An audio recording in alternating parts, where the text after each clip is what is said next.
আসসালামু আলাইকুম। আমার চ্যানেলে সবাইকে স্বাগতম। আপনাদের জন্য নিয়ে আসলাম কাচের পায়েস, সাবুদানার রসগোল্লা। চলুন রান্না শুরু করি।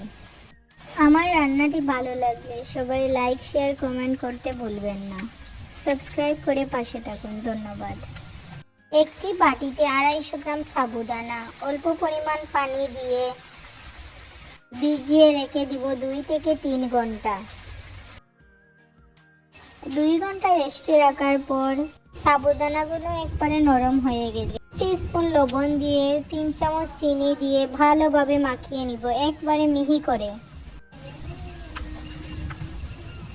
করে মাখানো হয়ে গেলে গুলগুল রসগোল্লার মতো করে নিব।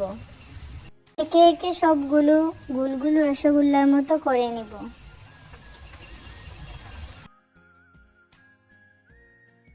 এই তো সবগুলো গুলগুল রসগোল্লার মতো করে নিয়েছি। এখন একটি হাঁড়িতে 1 লিটার দুধ জাল করে নিব। তারপর 2টা এলাচি, পুরো দারুচিনি দিয়ে কিছুক্ষণ জাল দিয়ে নিব। তারপর সাবুদানার রসগোল্লা দুধের উপর দিয়ে দিব। দিয়ে 10 থেকে 15 মিনিট জাল করে নিব।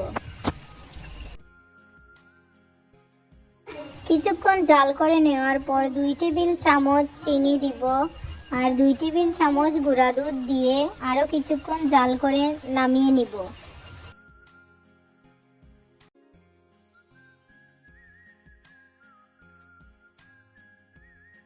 এই তো হয়ে গেছে অনেক সুন্দর সাবুদানার রসগোল্লা। অনেক নরম তুলতুলে হয়েছে, খেতেও দারুণ হয়েছে। আমার ভিডিওটি দেখার জন্য ধন্যবাদ। ভালো লাগলে সাবস্ক্রাইব করতে ভুলবেন না।